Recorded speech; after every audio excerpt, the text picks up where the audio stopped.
الرحمن علم القرآن. الحمد لله رب العالمين والصلاة والسلام على أشرف الأنبياء والمرسلين وعلى آله وصحبه ومن استنى بسنته إلى يوم الدين. اللهم اجعلنا منهم ومن الذين آمنوا وعملوا الصالحات وتواصوا بالحق وتواصوا بالصبر آمين يا رب العالمين. ثم أما بعد، ایک بار پھر السلام علیکم ورحمۃ اللہ تعالی وبرکاتہ. فبأي آلاء ربكما تكذبان فيهن قاصرات الطرف لم يطمثهن إنس ولا جان قبلهم ولا جان. فبأي آلاء ربكما تكذبان. اس آیت میں تھوڑا سا اشکال ہے. اشکال یہ ہے کہ اس کے شروع میں فیہن کا لفظ استعمال ہوا ہے.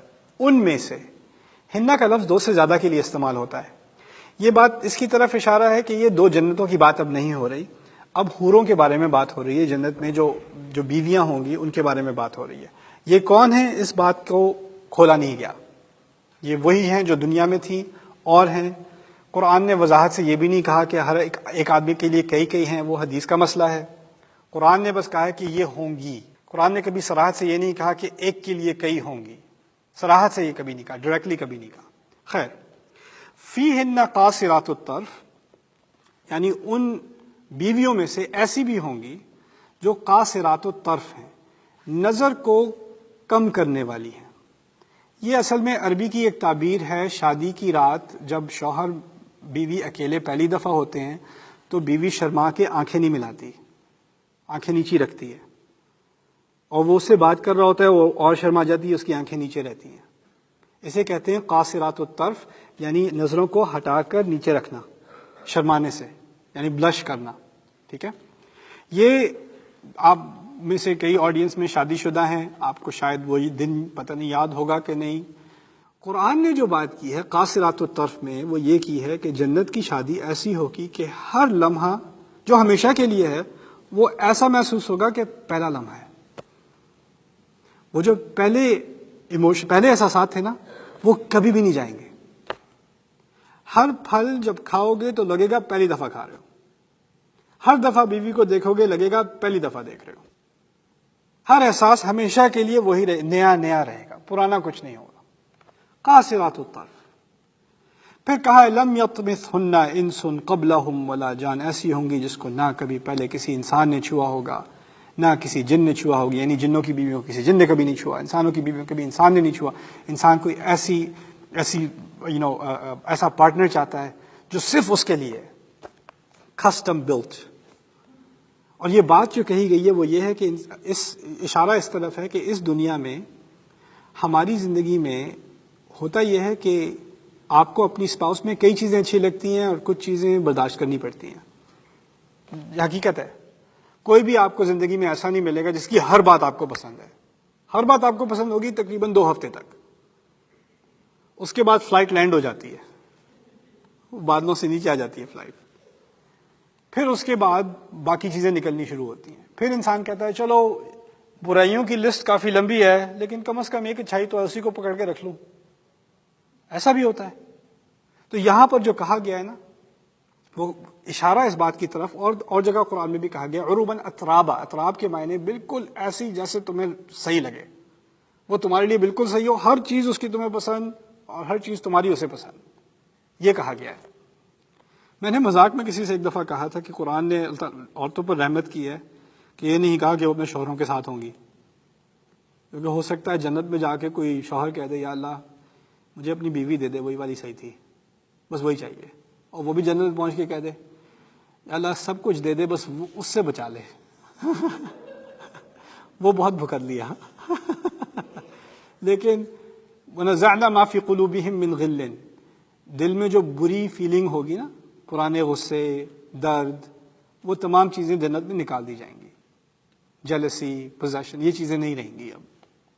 خیر، لم یطمثہن انس قبلہم ولا جان فبأي آلاء ربکما تکذبان کأنہن الیاقوت والمرجان. یہ موتی اور ہیرے، اس کی طرف، روبی کی طرف اشارہ کیا جا رہا ہے کہ یہ ایک ذخیرے کی طرح، ایک خزانے کی طرح ہوں گی. اس سے ہی اس بات کا اشارہ ملتا ہے کیونکہ وہ چیزیں پرانی نہیں ہوتی. کوئی موتی ہوتا ہے نا، یہ نہیں کہتے 10 سال پرانا ہے اس کی قیمت نہیں رہی، موتی رہتا ہے. تو وہ اسپاؤس کی قیمت، زوج کی قیمت وہی رہے گی، اس کی ویلیو کم نہیں ہوگی. اس کی خوبصورتی میں کمی نہیں آئے گی، اس کی محبت میں کمی نہیں آئے گی، اس کی کشش میں کمی نہیں آئے گی، وہ ساری چیزیں ویسی ہی رہیں گی جیسے پہلے لمحے میں تھی. کأنہن الیاقوت والمرجان فبأي آلاء ربكما تكذبان هل جزاء الإحسان إلا الإحسان. کیا بہترین عمل کی جزا بہترین تحفہ نہیں ہوگی؟ یہی تو ملے گا. یعنی اللہ تعالیٰ اتنی خوبصورت نعمتیں دینے کے بعد پھر خود کہہ رہا ہے تم نے تو بہترین کام کیا تھا نا، تمہیں تو بہترین ہی ملنا چاہیے. ہل جزاء الاحسان الا الاحسان. اب یہ کہنے کے بعد جب احسان کی بات آئی، کیونکہ انسان کو ہر چیز پسند ہے، لیکن آخر کار جو خوشی اس کو ایک دوسرے میں ملتی ہے وہ کسی چیز میں نہیں ملتی. جو کلائمیکس ہے انسان کی خوشی کا، آپ دنیا کی سب سے خوبصورت جگہ چلے جائیں، اکیلے جائیں گے مزہ نہیں آئے گا، فائدہ نہیں. دنیا کے سب سے اچھے کھانے کھا لیں، اکیلے بیٹھے کھا رہے ہوں گے نہیں اچھا لگے گا. وہاں بیٹھ کے آپ اپنی فوٹو لیں گے اکیلے بیٹھے ہوئے ڈپریس، اور کسی کو بھیجیں گے اور کہیں گے وش یو ور ہیئر. یہی ہوگا نا. جنت میں جو الٹیمیٹ تحفہ ہے وہ زوجیت کا ہے، آپ کے ساتھ کوئی ہے. اور اس ساتھ کا صرف جسمانی حصہ نہیں ہے، اس کی ایک نفسیاتی ضرورت ہوتی ہے، ایک دلی ضرورت ہوتی ہے. وہ ضرورت پوری کی جا رہی ہے اب جنت میں. کہا تھا پہلے میں نے آپ سے، انسان کا لفظ ہی ایسا ہے کہ جس کو محبت کی ضرورت ہو، جس کو کمپینین شپ کی ضرورت ہو. اسی لیے اس کلائمیکس پر پہنچ کے کہا ہے یہ تو بہترین تحفہ تو بہترین عمل کا ہی ہونا چاہیے. الجزاء الاحسان الا الاحسان. میں ینگ لوگوں کو اس بارے میں یاد کراتا ہوں کہ دیکھو ہمارے دین میں خاص کر شرم کے بارے میں جو تعلیمات ہیں وہ باقی مذہبوں سے کہیں زیادہ سخت ہیں. عیسائیت میں اتنی سختی نہیں ہے، یہودیت کے کچھ فرقے ہیں جن میں ہے سختی، لیکن اوور آل جو ہمارے ہاں ہے نا کہ شادی سے پہلے ذرا معاملہ الگ الگ رکھو، نظر کو نیچا رکھو، بغیر کام کے کوئی بات نہ ہو تو نہ کیا کرو، کام سے کام رکھا کرو، اور اکیلے کسی کمرے میں نہ ہو، خلوت ہوتی ہے، تیسرا شیطان ہوتا ہے. یہ تمام تعلیمات جو ہیں، کسی کے کمرے میں گھر میں مت جایا کرو اجازت دیے بغیر. زنا کے تو قریب بھی، یہ نہیں کہا زنا مت کرو، کہا زنا کے قریب بھی مت پہنچو. باتوں کے ذریعے، ٹیکسٹ میسیجز کے ذریعے، فون کے ذریعے، فیس ٹائم کے ذریعے کسی قریب بھی مت پہنچو، اس سے دور دور رہو. اتنا زیادہ اہتمام جو کیا گیا ہے. اسی لیے اللہ تعالیٰ نے جب قرآن میں اس کے جس ینگ آدمی نے اپنے آپ کو بچائے رکھا، کالج کیمپس گیا، یہاں امریکہ میں کہیں کالج کیمپس گیا، سمر کورسز لیے، انا للہ و انا الیہ راجعون. آپ کو معلوم ہے کیا سین ہے، مجھے بتانے کی ضرورت نہیں ہے. اور اس نے اگر اپنی نظروں کو بچائے رکھا، اپنی زبان کو بچائے رکھا، اپنی چاہت کو بچائے رکھا، نیچے دیکھتا رہا اور کہتا رہا اللہ تعالیٰ بس جنت میں خیال رکھ لینا، بس اللہم الرفیق الاعلی، اللہم الرفیق الاعلی. اللہ تعالیٰ بس اب هل جزاء الاحسان الا الاحسان، هل جزاء الاحسان الا الاحسان. تو اس کا تو خیال رکھنا پڑے گا. پھر تو جب یہ بات کی جا رہی ہے، غیر مسلم ہمارا مذاق اڑاتے ہیں، کہتے ہیں قرآن میں یہ خوبصورت عورتوں کا ذکر ہے، دیکھو ذرا کیسا ریلیجن ہے یہ. تم لوگ عورتوں کے ساتھ یہ ماحول اور اس طرح کی باتیں اس دنیا میں کرتے ہو. ہم لوگ دنیا میں عورت کا عزت کرتے ہیں، اس کو مقام دیتے ہیں، اس کی حفاظت کرتے ہیں. یہی ہم نے کیا نا اس دنیا میں. اور اپنی ایک چاہت ہوتی ہے، اپنی خواہش مرد کی ہوتی ہے جو اس کو انسان کیا جانور بنا دیتی ہے، اس کو ہم روکے رکھتے ہیں. وَنَهَا النَّفْسَ عَنِ الْهَوَىٰ، اس نے اپنے نفس کو روکے رکھا، اپنی حوث سے اس کو روکے رکھا، بچائے رکھا اپنے آپ کو. اب جس چیز سے تم نے اپنے آپ کو روکے رکھا ہے اسی کے تو دروازے اس نے کھولنے ہیں جنت میں، اور بہترین طریقے سے کھولنے. اس میں سے ساری جو گندگی ہے، خباثت ہے، اس سب کو نکال کے اس کا بہترین تمہیں دینا ہے. اسی کو تو کہا ہے الجزاء الاحسان الا الاحسان. یہی ہے الجزاء من جنس العمل. جس قسم کی محنت کسی نے کی ہے، جس قسم کی برداشت کسی نے کی ہے، اسی کے حساب سے اس کو ملنا چاہیے. یہ ہے ہمارے دین کا تحفہ. یعنی ان آیات میں عورتوں کی توہین نہیں ہے، ان آیات میں اصل میں عورتوں کے ساتھ جو برتاؤ اس دنیا میں ہونا چاہیے اس کی طرف اشارہ ہے. اپنے آپ کو ریسٹرینٹ میں رکھو. کوئی تمہاری فینٹیسی تمہارے دماغ میں ہے، وہ جنت میں تمہیں مل جائے گی. ابھی یہ ان کے ساتھ یہ معاملہ نہیں ہے، وہ تمہیں مل جائے گا، جو ملنا ہوگا تمہیں مل جائے گا. هل جزاء الاحسان الا الاحسان. ومن دونہما جنتان. دون کے بارے میں کچھ مشاکل ہیں، لوگوں نے کہا ہے اس سے نیچے 2 جنتیں ہوں گی، لیکن دون کے کچھ عربی میں اور معنی بھی ہیں، اوپر بھی کہہ سکتے ہیں دون کو. لسان العرب میں اس کا ذکر ہے. میرے نزدیک یہ آخری حصہ اس صورت کا اصل میں اعلیٰ جنتوں کے بارے میں ہے. ان کے علاوہ 2 اور جنتیں ہیں.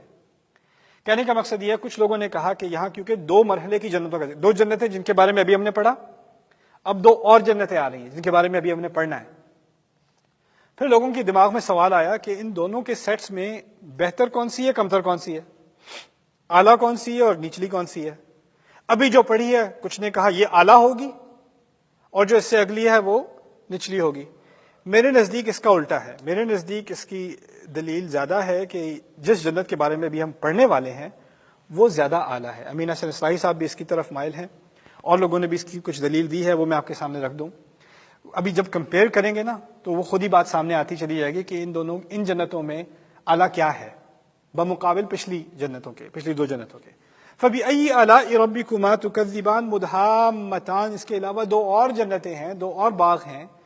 پہلی ڈسکرپشن پہلا اس کے بارے میں کیا بتایا؟ مدھامتان، اتنی گھنی، اتنی سبز کہ تقریباً کالی ہونے والی. پہلے کیا کہا تھا؟ شاخیں بتائی تھی، یاد ہے؟ اب شاخوں پر ہریالی بتائی ہے، گرینری بتائی ہے. آپ مجھے بتائیں کس میں زیادہ جان ہے، شاخوں میں یا پتوں میں؟ مدھامتان، اتنے گھنے گھنے گھنے گھنے گھنے. اور یہ لفظ بہت زیادہ گہرائی کے لیے استعمال ہوتا ہے، بہت گہرے گہرے گہرے پتے درختوں پر. یہاں سے بات شروع ہو رہی ہے. اس سے پہلے ہی اشارہ مل گیا کہ یہاں پر انٹینسٹی کچھ زیادہ ہے، بات کچھ اور مزید کی جا رہی ہے. بارک اللہ لی ولکم فی القرآن الحکیم ونفعنی وإیاکم بالآیات والذکر الحکیم.